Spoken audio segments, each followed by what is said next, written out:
Tu peux être habillé comme un sac. Si t'as une paire de Jojo au pied, mec, c'est bon. C'est bon. T'es quelqu'un. Dans les années 90, ça suffisait.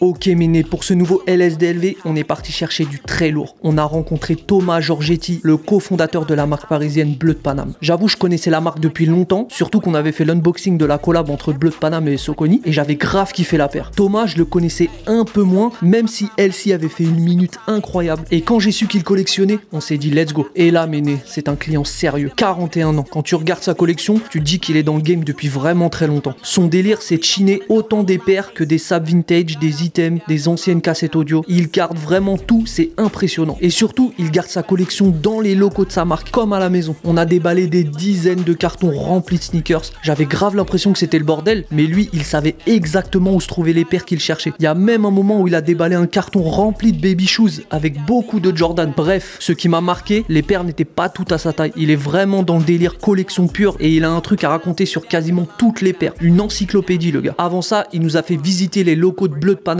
et ça colle grave avec Thomas parce qu'au rez-de-chaussée, il garde vraiment toutes les collections qu'il a pu sortir jusqu'à maintenant. La plupart de ses pièces sont faites en France, ça donne un vrai cachet à la marque, je trouve. C'est un vrai gars de la street culture, il a passé toute son adolescence à graffer dans les rues de Paname, mais toujours dans la légalité la plus totale bien sûr. Et il fallait s'y attendre, son top 5 est giga lourd. Je veux pas spoiler, mais il y a de la bibole. Donc les gars, je vous laisse kiffer cette émission de qualité et nous dire ce que vous en pensez dans les commentaires. Babanks. Donc du coup, comme vous l'avez deviné, on est chez Bleu de Paname et on est avec Thomas Giorgetti. Je vais pas écorcher ton nom. Non, ça va, c'est bien. 41 ans. Eh oui. Tu es la personne qui a créé la marque Bleu de Paname avec... Cofondé. Voilà, cofondé avec ton associé. Maintenant, je suis tout seul, mais effectivement, avec un ami d'enfance, on a monté la marque en 2009. Avec un ami d'enfance. Tout à fait. Est-ce que c'est pas top de créer quelque chose qui aujourd'hui encore perdure et ça fonctionne? Disons que c'est toujours un challenge.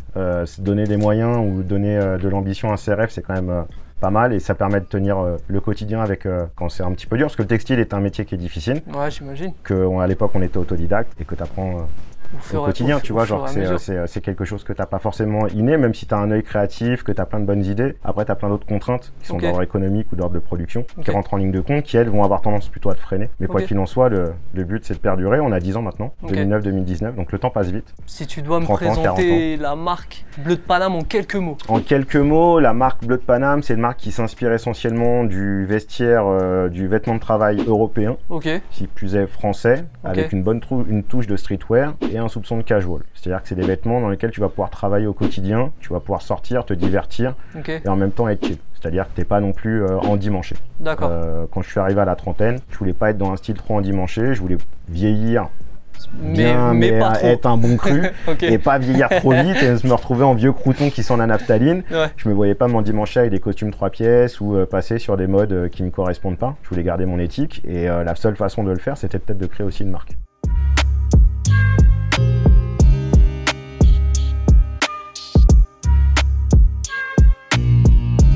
La particularité un peu de Bleu de Paname, est-ce que c'est fait à Paname du coup? Alors oui, tu as une grosse partie de la veste que je porte sur moi est faite à Paris. C'est ça qui est incroyable parce que du coup les gens qui montent leur marque souvent, ils créent ici et après ils exportent et tout. Toute stratégie est respectable. Après celle de Bleu de Paname était de faire un circuit court déjà par proximité à l'époque. Le Made in France pour nous était une chance parce que c'était notre voisin, il était là. Pourquoi aller prendre un zinc et faire 9 heures d'avion, rester 2 mois sur place pour pouvoir faire une collection? À l'époque on n'avait pas le temps et le budget pour le faire. Et c'est en se creusant un peu la tête qu'on s'est rendu compte qu'il y avait encore des façonniers, des faiseurs et des fournisseurs qui avaient pignon sur rue. Peut-être un peu à l'agonie pour certains parce que c'était une période qui était un peu difficile pour le Made in France, ça va mieux maintenant. Mais quand nous on est arrivé, c'était un peu en déclin et c'est vrai qu'on était un peu les seuls jeunes présents sur le métier à vouloir faire un retour du Made in France. C'était pour nous une façon de travailler localement, de prendre un train et d'aller dans l'usine à 2 heures de route. Mais encore mieux maintenant, c'est de pouvoir travailler aux portes de Paris et de faire produire une veste de travail encore mieux. Voilà, qui est faite ici localement. Mais après, tu as la réalité économique d'une entreprise qui fait qu'à un moment donné, on s'est rendu compte que le volume de pièces plus nos matières premières plus notre fabrication française, il y a un moment donné dans l'équation, ta marge elle est très petite. Et si tu veux progresser sans forcément devenir calife ou ce que tu veux, tu vois, mais globalement vivre correctement, décemment et faire vivre ton entreprise, c'est pas qu'il faut que tu fasses des sacrifices, c'est faire des choix. C'est faire des choix et être habile pour garder la qualité, garder le positionnement, tout en étant correct avec la production, respectueux des normes et être dans la même logique que le Made in France. À l'heure actuelle, on doit avoir à peu près, selon les selon les saisons, ça varie. On va dire entre 15, 20, 25% de produits qui peuvent être faits en dehors de la France. Mais ça reste correct. Ah ouais, oui, bah oui, clairement. C'est 2 types de familles très précises de chez nous qui sont fabriquées au Portugal et en Pologne.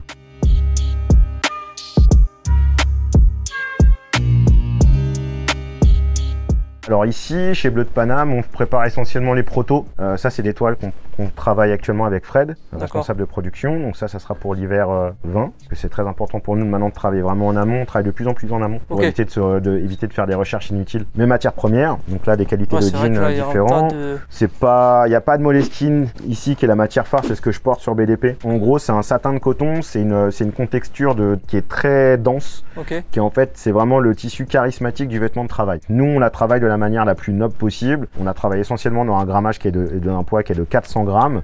Et en gros, on l'a fait faire en France, dans les Vosges, et elle est faite dans les règles de l'art. Et c'est vraiment un développement important chez nous parce que c'est un peu notre équivalent par rapport à des marques de chaussures, comme on va en parler d'ici peu. C'est un peu leur système. Donc il y en a un, ça va être l'air, l'autre ça va être le torsion, l'autre ça va être le disque. Enfin voilà. Et nous, chez Bleu de Paname, la Moleskine est vraiment un département très important. Donc là, c'est l'endroit où ça bosse dur, Là, c'est l'endroit où ça fait du pack shot de ce côté-là, où on prépare un petit peu nos communications, donc là sur fond blanc essentiellement. Vous me suivez?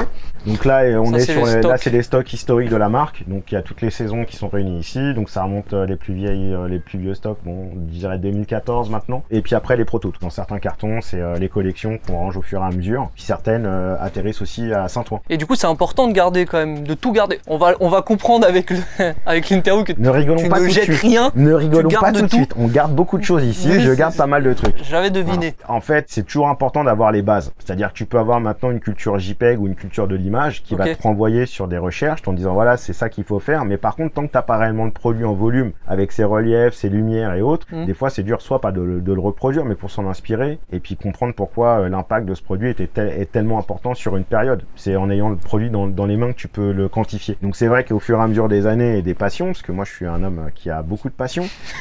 Et un peu trop. Peut-être un peu trop. Exactement, ça fait beaucoup de passion. Mais ça m'occupe. Hein. J'ai pas le temps de m'ennuyer. J'imagine. Ok, le stock. Vous me suivez? Il y a un petit étage. Ouais, il y a un petit étage. Alors c'est là où il y a la lumière, tu vois.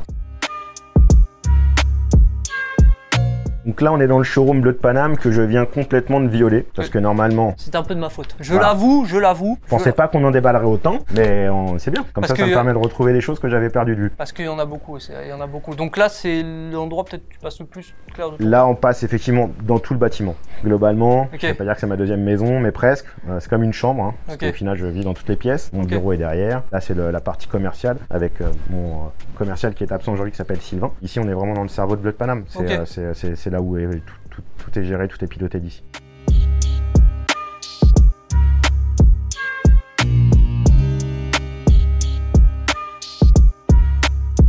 Donc là, on commence dans la folie de Monsieur Thomas. Hein. Donc là, il y a tout, il y a des goodies partout, il y a des tableaux. Des fois, vous pouvez voir, il y a un truc de chaussures. On a mis un peu le bazar au départ, c'était pas comme ça. Venez avec moi, venez avec moi. On a empilé les trucs pour pouvoir accéder directement. Alors, il y a des endroits avec des boîtes. Nous, on a connu des gens qui avaient besoin de box parce qu'ils avaient vraiment beaucoup trop de paires de chaussures. À un moment donné, tu as besoin de vivre. Toi, ce qui est cool, c'est que tu peux garder ça sur ton lieu de travail. Bah, ça, c'est l'avantage que j'ai, ouais. Là, en vrai, c'était dans des cartons, en fait. C'était dans des cartons. T'as quand même trié le truc en mode dans chaque carton, tu sais à peu près ce qu'il y a. Même si c'est pas ordonné à 100%, il y a un fil conducteur. Donc du coup, le but c'est de collectionner à travers le temps différents types d'histoires autour de la sneaker. Parce que moi, ce qui m'a intéressé dans la Kicks, c'est que c'est hyper riche. Moi, je kiffe le mur là, tu vois. C'est un bazar parce qu'on a mis le bazar. Ouais, c'est un beau bazar. C'est des différentes boîtes.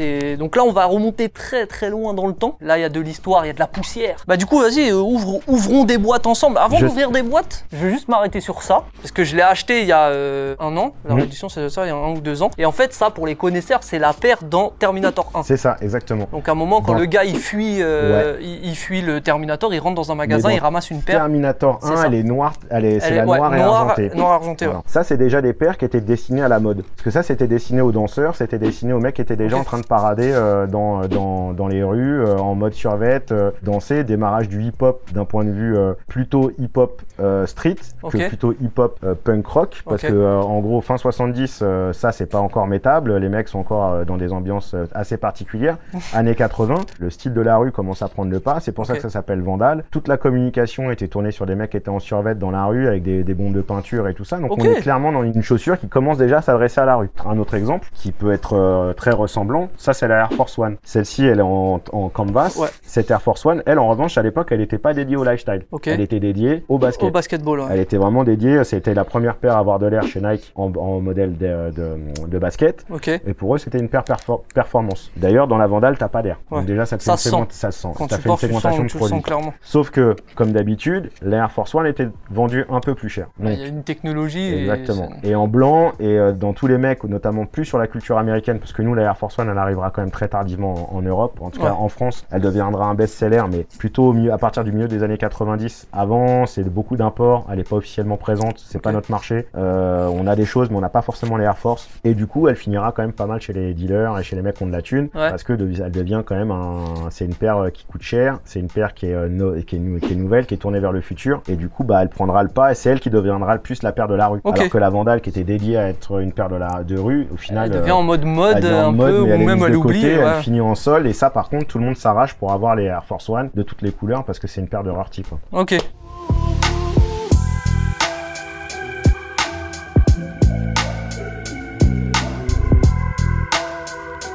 Ce que je vous présente aujourd'hui et ce qu'on va voir aujourd'hui, ce sont que des paires anciennes. Et le grand maximum, ça va être des paires jusqu'à 2005. Et la raison c'est que à partir de 2005, on tombe dans un domaine marketing dans la sneaker où la collaboration va devenir en fait le rail. C'est-à-dire qu'en gros, ça devient le but ultime de la commercialisation. Genre maintenant, aujourd'hui, ça, c'est rien du tout. Soit elle est repérée, elle est portée par un leader d'opinion instinctivement et elle va devenir un best-seller. Mais avant qu'elle devienne un best-seller tout de suite, sans placement, c'est une paire que tu achètes si tu as un petit billet et puis tu t'en fiches. C'est vrai qu'aujourd'hui, c'est la collab qui mène un peu le game. Exactement. Phénomène de sold out, quoi. En gros, c'est surtout ça que les marques recherchent. Est-ce qu'il y avait à cette époque le délire de sold out? Genre Jordan, 90 Oui, pas en France, mais aux États-Unis, déjà. La Jordan 5, des mecs se sont fait canner pour la Jordan Concorde 5. Aussi. Je t'enverrai une cover d'un magazine qui s'appelle Sport Illustrated, un magazine ricain qui parlait des sports, tous les sports ricains, mais sports d'équipe. Et à l'époque, dès 90-91, ils font une cover avec un mec avait une illustration où c'est un mec qui est en Redskin, un starter Redskin, notamment il est là. Et le mec en fait a un pistolet braqué sur lui et c'est marqué tes sneakers ou la vie. Et en fait la paire que le mec porte à la main, c'est une paire de Jordan 5. Et dès les années 90, le truc est wanted. Déjà il n'y avait pas de spéculation, je pense que les productions étaient faites en amont. Il n'y avait pas de notion de réassort. Soit tu recréais un modèle pour l'année d'après, mais globalement le nombre de paires qui étaient créées, il était fait. C'est-à-dire qu'ils avaient acheté les matériaux, ils avaient acheté, tout était produit, c'était livré. Tu avais peut-être 20 000 ou 30 000 paires en circulation dans le monde sur une Jordan. Les mecs allaient à Brooklyn, à Fulton, et ils attendaient sagement que la Jordan elle sorte et il la coffrait. Et ça a beaucoup tourné autour de Jordan parce que Jordan, le positionnement, si vous regardez un peu l'icono de 88, à partir de 88 pour Jordan, c'est quand même récupéré par toute la mouvance hip-hop et ils positionnent ça comme un haut de gamme, que ça soit de EPMD, Public Enemy ou à d'autres gars, ou Prince de Bel-Air, c'est un truc qui en fait te positionne haut. Tu peux être habillé comme un sac. Si t'as une paire de Jojo au pied, mec, c'est bon. C'est bon. T'es quelqu'un. Dans les années 90, ça suffisait. T'avais pas besoin d'avoir tout l'attirail. Si déjà ton piédestal, il était respectable et qu'en plus de ça, ça était bien porté, c'est-à-dire avec un beau lassage, un peu gonflé, machin, et que t'avais trouvé ton petit style avec 3 francs 6 sous, parce que t'avais pas les thunes pour aller acheter forcément le survêt, mais t'allais piquer un truc de ton frère, un truc de ton père et tout, t'allais faire une bricole, donc tu crées une histoire.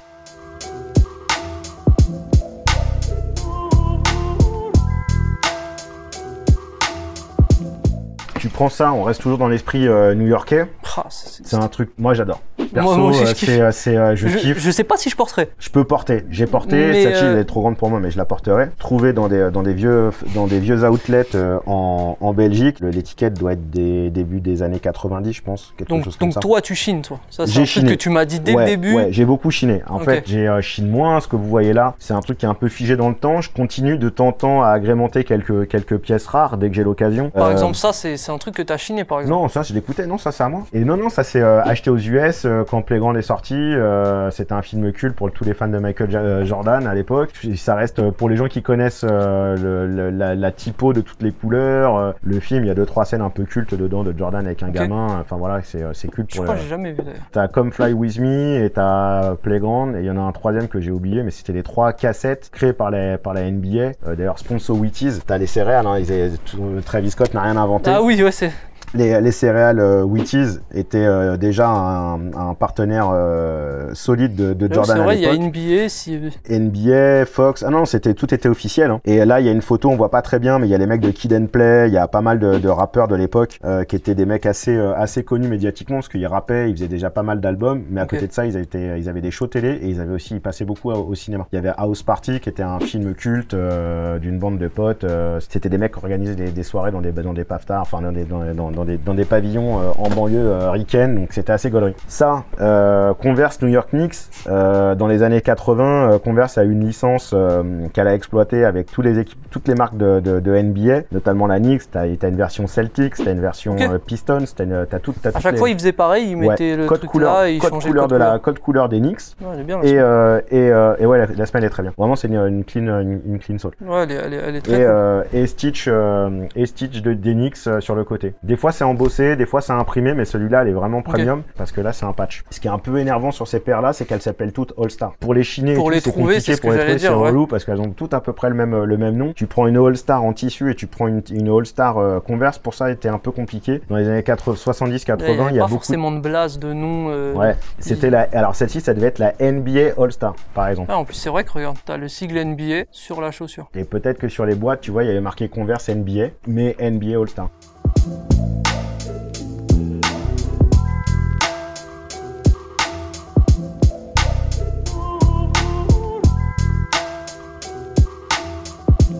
Continuons dans la vibe new-yorkaise parce que New York a eu une grosse influence sur ma culture et sur mon style de vie. Là pareil, ça, on reste toujours dans le code de New York et des Knicks. Il y avait des trous dans les boîtes? Ouais, il y avait des trous dans les boîtes pour que ça s'aère. Ben ouais. Une Ewing Rivalry de chez Adidas, donc qui est un modèle, la première signature de Patrick Ewing quand il est sorti de l'université. Il a signé chez Adidas avant de sortir sa propre ligne. Sa propre ligne sortira en 89, 90, les premières grosses paires là. La marque c'était Next Sport à l'époque. C'est encore eux maintenant, mais je crois pas. Donc voilà, ça c'est pour moi, t'es dans le b-boy. T'es dans la culture b-ball, t'es dans la culture de la rue, t'es dans un code couleur improbable. Ça, c'est le prémisse de la sneaker war. Ça, c'était en 80, je dirais 86, 4 Ils faisaient la gare avec ça quand même. Et celles-ci, elles ont été faites en Tchécoslovaquie. Ok. Voilà. Et par exemple, la paire est faite en Tchécoslovaquie et la boîte et le N-tag étaient faits en France. Et il y a eu des paires qui ont été faites en France. En France, ok. Les superstars ont été faites en France aussi. D'accord. Il y a eu pas mal de trucs. Donc il y a quand même un certain savoir-faire. On pourra y revenir après sur d'autres modèles, mais effectivement, il y a un savoir-faire en France, malheureusement que l'on a perdu. Mais on l'a eu. On était capable de faire des choses très techniques, que ce soit sur les montages de chaussures de foot, qui sont avec des semelles avec en moule, moulé, cranté. Techniquement, on était bon. Ça fait toujours son petit effet. Des Tech Challenge de Agassi, par exemple, ça c'est mignon. C'est important pour les gens de la basket. Ah bah le code couleur, même encore maintenant, il marche quoi. C'est-à-dire que c'est une base, c'est une référence, ce teal avec le fluo, plus la balle de basket avec ce logo. Si je peux de mémoire. Ouais, Airband. Ça, c'est une gamme Fly. Ça a du flow. Hein. Ah, ça a du méga flow. Ça, à l'époque, c'était dingue. Ça, c'est coloris Phoenix Suns. Et c'est portable encore comme jamais. Ouais, c'est portable en style. C'est pas portable techniquement parce que tu vois, en fait, la mousse, malheureusement, elle se bat. Pegasus. Pour les gens de ma génération, tu les trouvais en supermarché, dans certains supermarchés, tu les avais sans boîte. Ça a été un classique. Il y a des générations et des générations de kids aux périodes collège qui ont eu des Pégasus comme ça, parce qu'en fait, ça vit encore. Hein, ils refont un peu ils les rééditent, ils les font vivre sous différentes. Ouais, il devait y avoir un anniversaire ou quelque chose dans l'esprit. Ah oui, en fait, c'est le tech down. Ça, c'est le côté pauvre. C'est la tech challenge des pauvres. Donc t'as le même spirit, mais c'était pas porté par Agassi, t'avais pas le logo dessus, mais par contre elle devait être 20 ou 30 ou 40 euros. Ah si, t'as quand même le logo, mais c'était le takedown de la Agassi. Ça, c'est la paire c'est une Flight qui est assez mythique parce qu'elle a été portée par Scottie Pippen et elle a un traitement à l'intérieur qui est cool, qui est un peu mythique, un peu ethnique. Parce qu'il y avait aussi vers 93-94 dans les baskets, ils avaient une grosse influence sur tout ce qui était déjà sur la wax, le madras. Il y avait pas mal de joueurs de basket comme Mutombo, il y avait une ligne chez Adidas qu'il avait voulu vraiment avec des motifs africains et des motifs wax, qui étaient assez cool pour l'époque.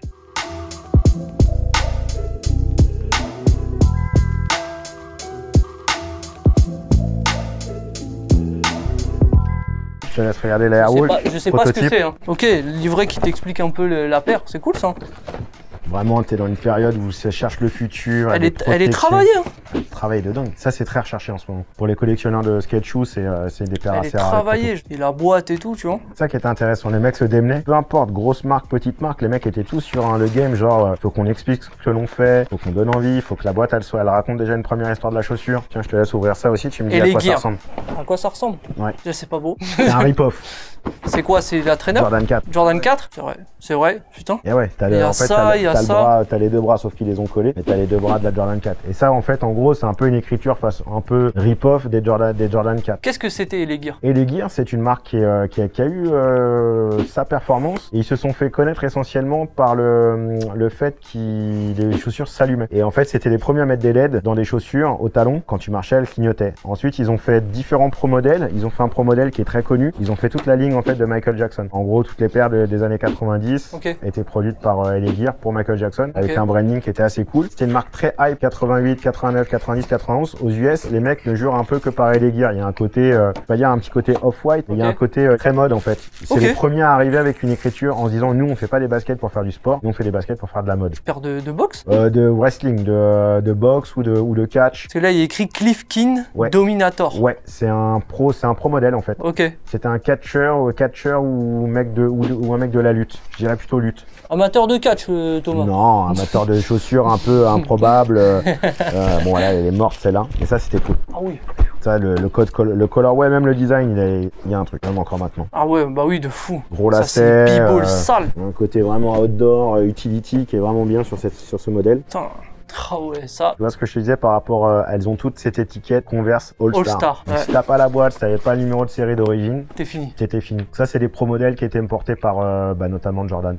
Quand il était à North Carolina, c'est vraiment celle qu'il portait parce que c'est les couleurs de North Carolina. Quand il gagne le championnat avec justement son université, il met des points avec ça. Et à ce moment-là, il rêvait de signer chez Adidas et ils en voulaient pas. Erreur. Erreur.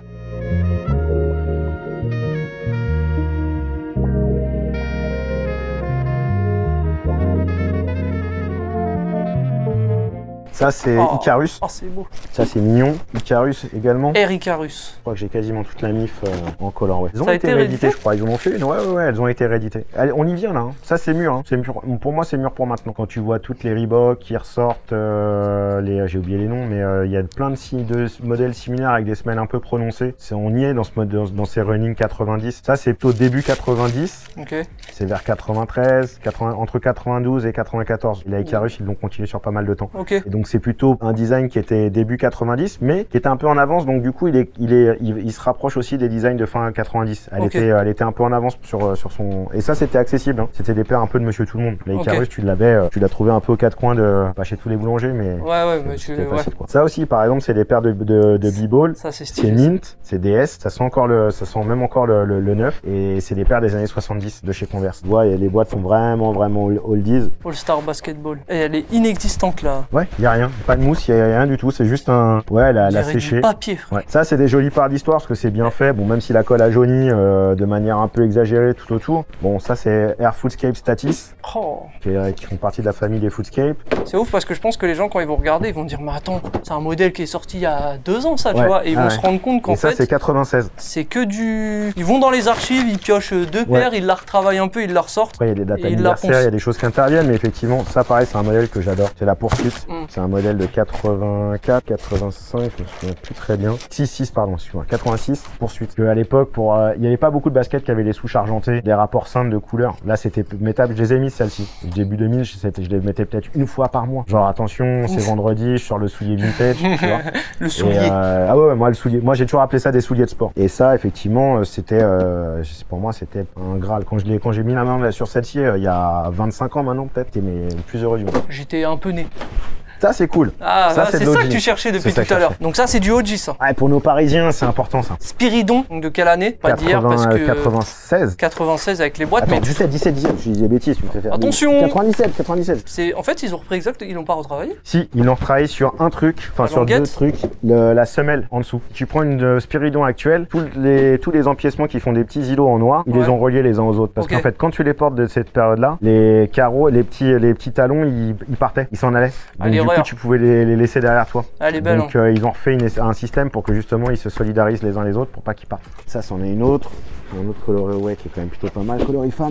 Fan de Spiridon? Ouais. Donc on retrouve ce dont il parlait. C'est pour ça que je te disais, j'ai pris les rondelles, j'ai pris Para, tout ça j'ai pris. Ok. Et celle-ci c'était un colorway japonais qui était assez rare.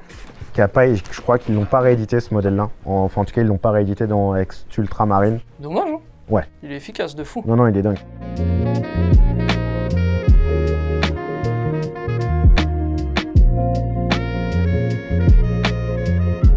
Ça, c'est la ADN, la 180 ADN. En 2005, j'ai lancé une boutique, pas tout seul, mais bon, j'ai été mandaté pour faire la direction artistique, le relationnel des marques, la com et autres, donc c'était quand même pas mal. J'étais le chef de projet. Une boutique rue de la Ferronnerie et on vendait déjà des HTM. On a vendu les premières séries limitées en Quick Strike. Deuxième phase, parce qu'il y a déjà une première phase de Quick Strike en 2002-2003, mais là, ça attaquait du fort. Donc ça a été fait pour la boutique. Il n'y en a eu que 10. La boîte est même là. Il y avait une boîte avec un pochoir. Il y avait un t-shirt aussi à l'époque. Et là, il y a un print Nike ID Studio dedans qu'on ne retrouve plus. C'est ma paire d'époque que j'ai jamais portée. Il y en a eu 10. Inspiration ACG à l'époque. Donc toi, tu as décidé, enfin, vous aviez décidé, c'est stylé. Sans me vanter, elle fait partie des make-up de 180 qui est pas les plus recherchés mais les plus désirés. Ensuite, je ne l'ai pas déballé depuis Mike, qui me fait faire des choses. Visuellement, elle va pas vous paraître folle, parce qu'on se dit que c'est juste une superstar. Sauf que c'est la superstar Just for Kicks. Donc c'était une Family and Friends qui a été créée à l'époque avec une languette fine, parce que les rééditions étaient tout le temps avec des languettes épaisses. Et nous, bons fans de superstars devant l'éternel, il fallait impérativement qu'elles aient des languettes fines. Ou il fallait qu'elles aient des languettes ultra larges, comme sur des modèles de Run DMC.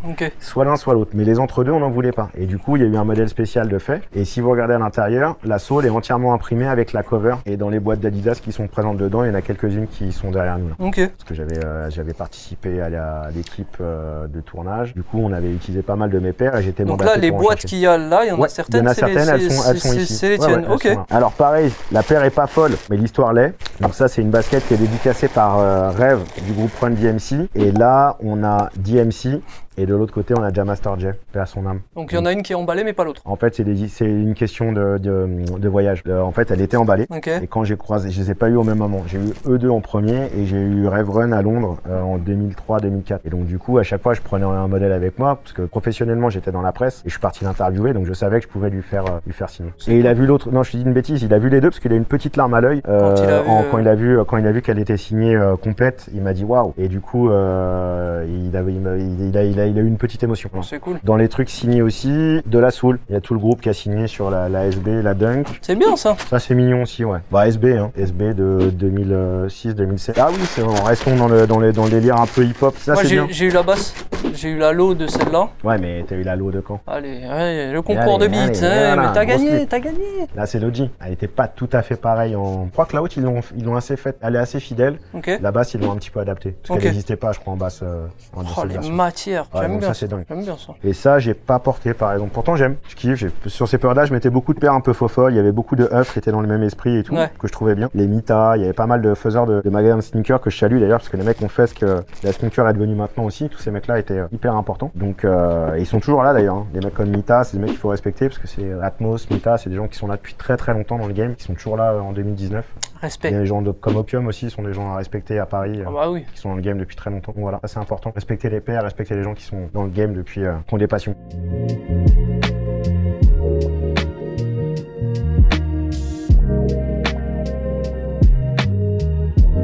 Donc là, en gros, c'est ton bureau à toi. Ouais, bureau de recherche. C'est le lieu dans lequel on est, c'est un studio créatif. Tout ce que vous voyez ici sont des sources d'inspiration inépuisables qui me permettent en fait d'avoir tout à portée de main. Que ça soit des livres anciens, que ça soit des objets anciens, plein de presse japonaise que je suis depuis à peu près une bonne vingtaine d'années maintenant. Donc là, on voit un nombre incalculable de bombes de peinture. Tout à fait. Tu as été graffeur. Voilà, c'est une activité que j'aime bien. Petit raton.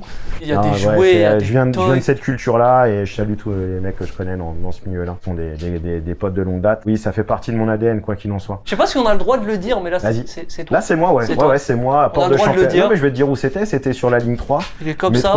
Métro porte de Champéret, avec mon pote Raphaël. On se marrait bien. Elle est jolie, la photo. C'est ma photo Style Wars, c'est ma photo d'Ondi. Alors, les gens comprendront, mais ouais, j'ai un affect sur cette photo. Elle est magnifique. Hein. Tu sais, c'est comme si je devais en retenir qu'une, je garderais certainement celle-là. Ouais, t'as un tas de goodies. T'es gros fan de Star Wars? Ouais, gros fan. J'ai grandi avec Star Wars. Okay.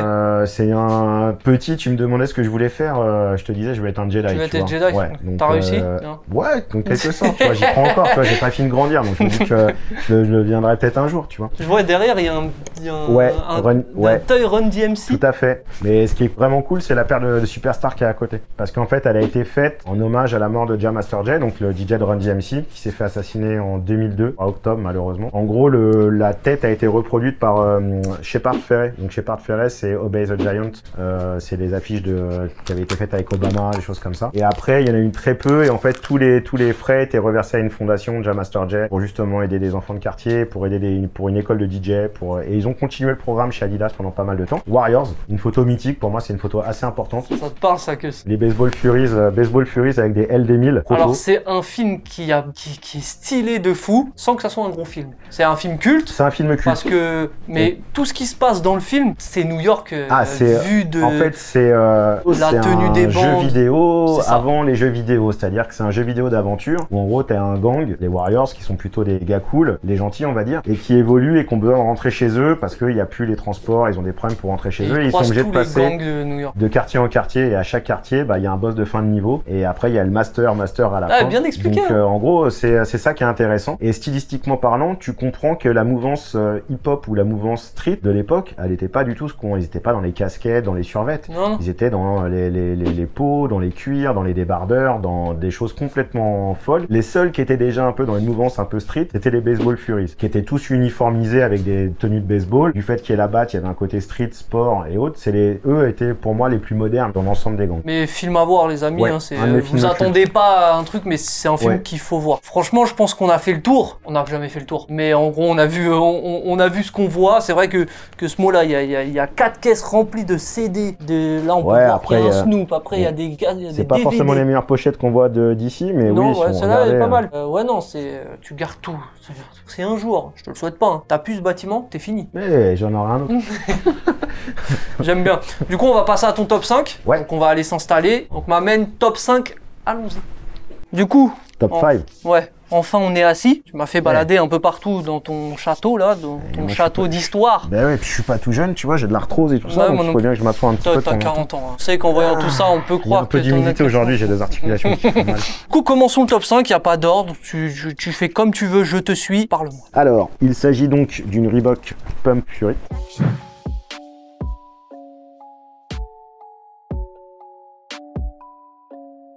Modèle mythique de chez Reebok du milieu des années 90, qui a démarré avec la Road en 94 et puis ensuite qui finira en Fury à partir de 95. Pourquoi celle-ci? C'était un modèle qui était assez rare fin 90 à trouver. Alors étonnamment, tu les avais chez Courir, je sais pas pourquoi, mais sinon à part, elles étaient difficiles à trouver et elles ne marchaient pas trop dans le réseau Courir de l'époque, donc elles finissaient souvent en solde, donc il fallait dégainer assez vite pour les prendre, parce que c'était une paire qui était assez chère à l'époque. 1000 à 1200 francs selon les générations, mais en moyenne 1000, c'était quand même... 1000 francs, c'est 150 euros. Voilà, excusez-moi.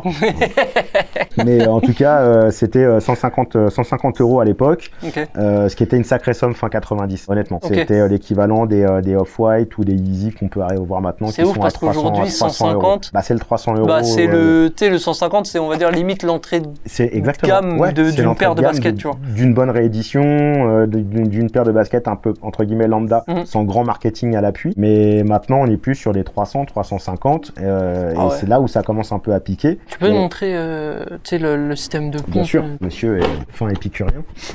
Alors, pour ceux qui connaissent un peu les Reebok Pump et les Fury ou tous les autres modèles, tout se passait sur la languette avec une petite valve qui permettait de pomper l'air et une valve pour l'évacuer. En fonction des modèles et en fonction des pratiques de sport, elles avaient des fois un petit côté basketball, un petit côté un peu plus tennis ou un petit côté plus running lisse pour le coup de la Fury. Sur certaines releases, notamment au tout début, elles étaient commercialisées avec un pistolet où on pouvait mettre mettre des petites cartouches. Quelle idée. D'oxygène, CO2, je sais pas, je crois que c'est d'oxygène. Ça, c'était une utilisation unique. Ça, c'était utilisation unique. Ça veut dire que maman, il me faut aller m'acheter des bombes pour gonfler ma chaussure. Ils te vendaient en fait, des cartouches, tu les avais dans les intersports, ils te vendaient les cartouches Reebok dans des petits sachets, t'avais peut-être 3 ou 4 cartouches qui devaient être vendues. Et donc du coup, ouais, ça c'est assez rare de l'avoir en état avec le modèle d'époque. Et celle-ci, elle est brand new, elle a jamais été utilisée. Ah, c'est stylé, ça veut dire que si tu voulais gonfler ton truc, si t'étais un gros feignant, tu savais pas tu voulais pas voilà, t'en avais marre des lacets, t'en avais marre de la pompe Fury, tu pouvais être avec ton pistolet.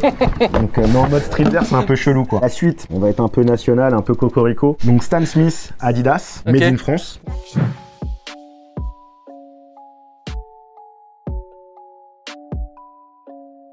Made in France. Made in France. Donc fabriqué dans notre beau pays hexagonal. Et effectivement, par le biais de mon métier et mon industrie, c'est vrai que j'y attache un sens important de me dire qu'on arrivait à faire ce type de produit en France dans les années 70, 80 et légèrement début 90. Malheureusement, on est quand même perdu notre savoir-faire d'équipementier sportif au sens large. Il y a encore des gens qui se battent et tant mieux. Il y a encore des marques nationales qui sont encore présentes et même des nouveaux projets. Et globalement, c'est quand même dommage qu'on ait perdu peut-être 20 ou 25 ans d'histoire.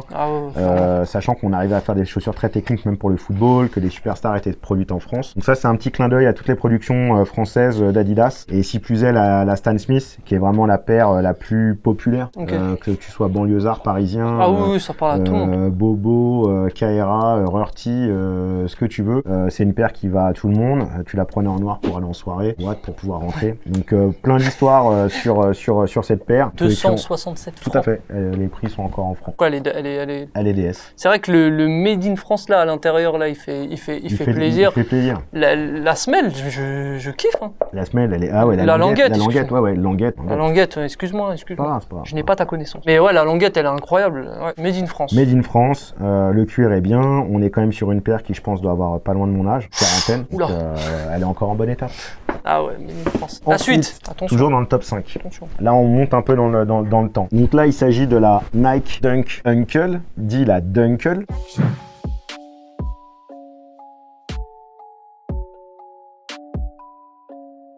C'est du lourd. Ça, effectivement, c'est du lourd. Que j'ai un grand respect pour l'illustrateur de cette basket qui n'est autre que Futura 2000, qui est un artiste que je suis depuis très longtemps, qui pour moi est très inspirant dans son parcours, dans sa philosophie, dans la façon dont il est à titre personnel. J'ai eu la chance de le rencontrer à plusieurs reprises. Alors, elle n'est pas signée par Futura, parce que cette paire, effectivement, est un peu controversée dans l'histoire de la création, donc dans son histoire et sa création. Ils sont un peu en froid avec le label Mowax, d'après ce que j'ai pu comprendre, entre Futura et Mowax. Donc, du coup, ils pas tout à fait d'accord sur la version finale. C'était JUSB, je crois, qui nous racontait l'histoire. Il nous disait que c'est possible que Futura 2000 ne veuille pas la signer. Ouais, j'ai eu l'écho lors des derniers exploits à Paris. Apparemment, quelqu'un est arrivé de la signer. Oui, parce que c'était il y a combien de temps? Parce que c'est une paire de 2005.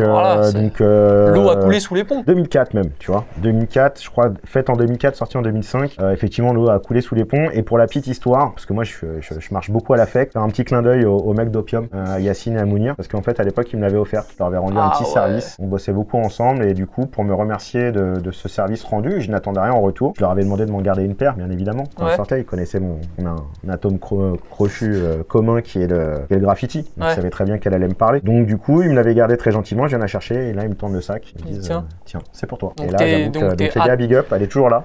DS. Et elle ne partira pas. Et pour la deuxième petite histoire, je vais faire le gars qui est relou quand on finit pas. Deuxième effet qui se coule. Vas-y, papy. Cette paire-là, je l'ai perdue chez moi pendant au moins 12 ans. C'est-à-dire que pendant une douzaine d'années, j'ai cru qu'on me l'avait volée, j'ai cru qu'elle avait disparu, j'ai cru que je l'avais oubliée sur un shooting. Et puis un rangement estival m'a permis de remettre la main dessus. Et d'ailleurs, l'histoire est sur mon Instagram le soir où je l'ai retrouvée, quasiment à l'instantané. Ça elle fait partie de mes paires que je kiffe le plus. Pour moi, les plus importantes que la Dunk Paris, que j'aime beaucoup, mais pour moi, celle-ci est plus emblématique. L'histoire, le make-up, je la trouve plus contemporaine, elle me parle plus. D'accord, elle est sublime. Elle est magnifique. Je pense qu'on en reparlera dans quelques années de celle-là. La suite. La suite du top 5. Du top 5. Ça, je pense que en termes de chaussures, il s'agit de la Air Jordan 1 de 85. Donc la OG.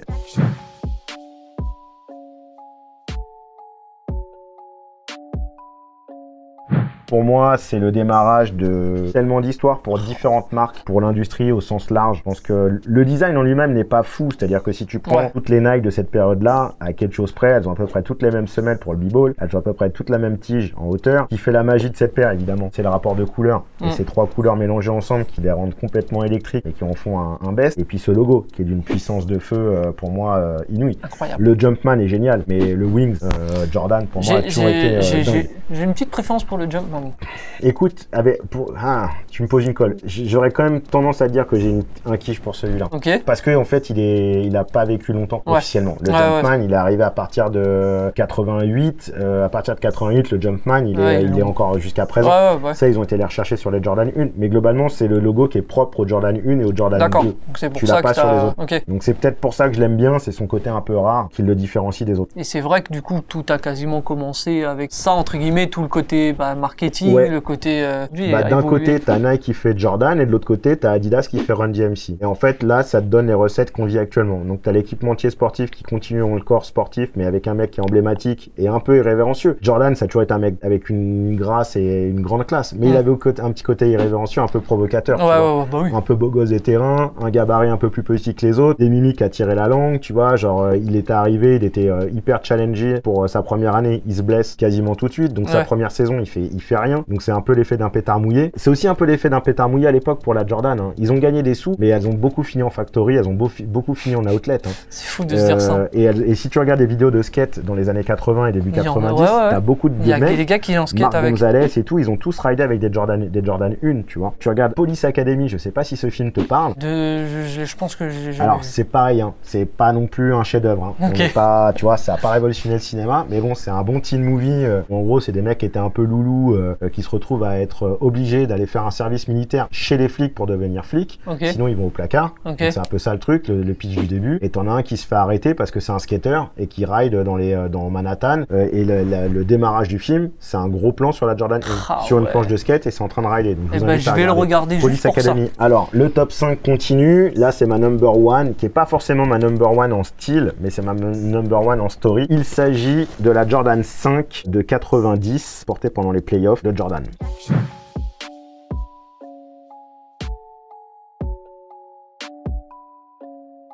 Elle est complètement wrappée, enfermée sous cellophane. Désolé messieurs et dames qui nous regardons, c'est peut-être pas très agréable à regarder, mais si on le retire là, j'ai peur que la semelle parte en lambeaux. Vu qu'elle est très chère à mes yeux d'un point de vue sentimental, plus que d'un point de vue soulier de sport ou même hip-hop ou ce que l'on veut. Vous soulignez qu'il a dit soulier. Soulier de sport. Pourquoi il y a des écritures ici? La première, celle que j'ai dans les mains, c'est Spike Lee. Donc je suis un grand fan de son travail aussi, cinématographiquement parlant, et ce qu'il a fait aussi chez Nike, notamment avec les pubs pour Jordan sur la même période. D'accord. Pour moi, c'était le best of the best. Cinématographiquement parlant, en termes de pub, storytelling et tout. Gamin, j'en garde des souvenirs. Dès que je voyais les pubs, ça m'influence encore maintenant. C'était un grand honneur de pouvoir la faire signer par Spike Lee, sachant que je l'ai fait signer dans ce quartier, donc dans le 11e, en 2004, à un dîner privé organisé par Nike, auquel il était présent. On était peut-être une quinzaine d'Happy Few à pouvoir dîner avec lui. Et c'est la première fois que je rencontre Oxmo. Donc, Oxmo, si tu me vois, je te fais une salutation. C'était un grand moment pour moi. Il y avait pas mal d'acteurs, mais ça, je m'en foutais. Mais par contre, il y avait 2-3 acteurs du hip-hop et 2-3 acteurs du hip-hop américain. Là, par contre, tu t'en foutais pas. Et des quinries, dont Spike Lee. Et là, par contre, effectivement, donc, t'as dégainé ta Jordan 5, t'as dit tiens. Jordan 5, je savais qu'il allait être là. J'ai attendu la fin de repas. Ça a fait un peu le phénomène de fin de repas, parce que un peu comme un nerd, je suis sorti, je dis j'ai envie de faire signer des trucs et tout. Et on m'a dit bah vas-y, fais. On est entre nous, il va kiffer.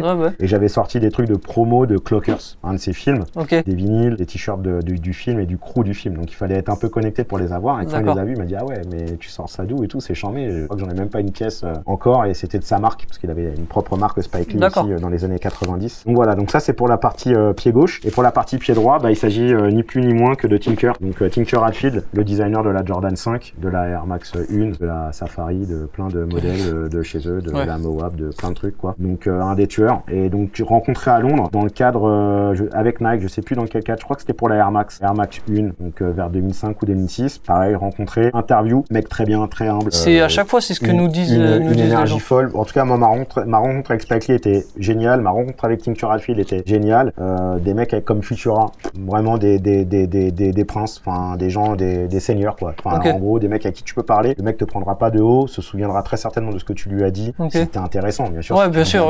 Il passe à autre chose. Tu parles un peu d'affect et tu expliques pourquoi t'as ça et quel intérêt pour toi c'est d'avoir sa signature. C'est ça qui est plutôt pas mal. Et pour finir sur la petite histoire par rapport à cette chaussure, pourquoi la 5 en dernière? C'est que en fait, c'est une paire que je recherchais énormément étant gamin, que j'ai pas eu en 90, que j'ai eu un an après. J'ai mis un an et demi à la trouver. Oh, le retard, quoi. Et j'avais tanné, et je tannais mon daron à l'époque pour qu'il puisse m'aider à l'acheter. Parce que déjà, les Jordan, elles prenaient déjà une petite cote. Elles prenaient 100 balles par an à l'époque. Quand elles étaient à 1000 francs, elles finissaient à 1100 l'année d'après. À l'époque, tu avais des magasins comme Double Source, Alpha New York Store, les puces de Daniel. Tu avais 2-3 magasins phares dans Paris qui revenaient en duffel bag de New York et qui ramenaient des paires. C'est comme ça qu'au début, les Jordan elles étaient ramenées en France. Elles arrivaient comme ça. Donc celles-ci, elles arrivaient de chez New York Store et ils avaient aussi un corner au marché Malik. Les deux étaient en lien et elles étaient à 1100 balles. Et moi, je pouvais pas mettre 1100 balles à l'époque. C'était impossible. Donc du coup, il y a eu grands-parents, darons et moi une économie de toute une année pour pouvoir me payer cette paire en fin d'année. Donc je les ai eu en Noël 91 et entre temps mon papa est décédé. C'est celle-là? Ouais, et c'est celle-là. D'accord. Donc je les ai portées, c'était un petit peu grande pour moi, c'était pas grave, c'était un 42,5. Dans ma tête, c'était ça aurait pu mettre un 46. Ouais.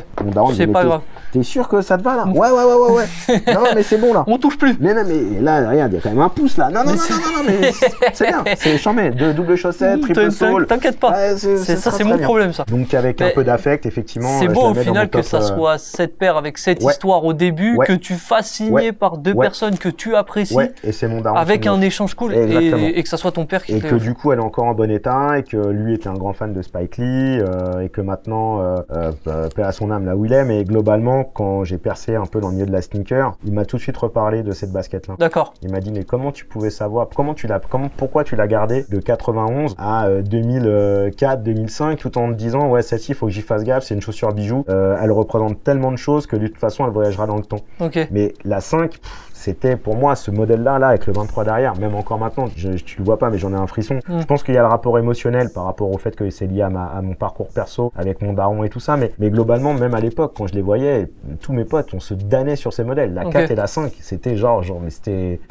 Putain, il a la 4 quoi, putain, il a la 5 quoi. Ouais. C'est tout, tu pouvais pas te dire autre chose. Si tu regardais le club, tu dis putain, il l'a quoi. Lui, il l'a. Bien ouais. Tu vois, pas haters. Donne tes chaussures. Genre seigneur quoi, genre putain, lui là, c'est un seigneur, tu vois, il a le piédestal qu'il faut, c'est la repée qu'il faut avoir. Ah ouais, donc t'étais déjà dans ce mood-là, putain. Et pas envieux, on se les prêtait. Avec des potes, on se prêtait nos chaussures, on se prêtait les Jordan.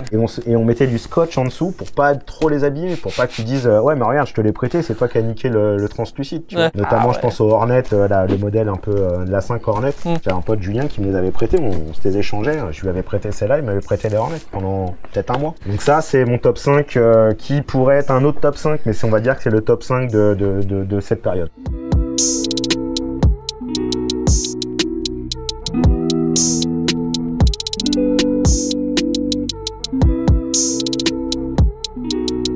Bah écoute, top 5 de qualitad, dira-t-on. En tout cas, merci de nous avoir accueillis dans ton endroit où tu taffes. Donc Bleu de Paname, moi c'est une marque que je respecte depuis un moment.